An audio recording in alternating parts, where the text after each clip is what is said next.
Hello everyone, welcome to my channel.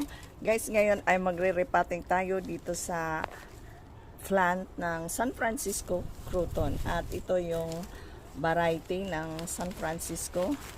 At i-transfer natin dito sa pasong plastic. At lalagyan natin yan ng lupa.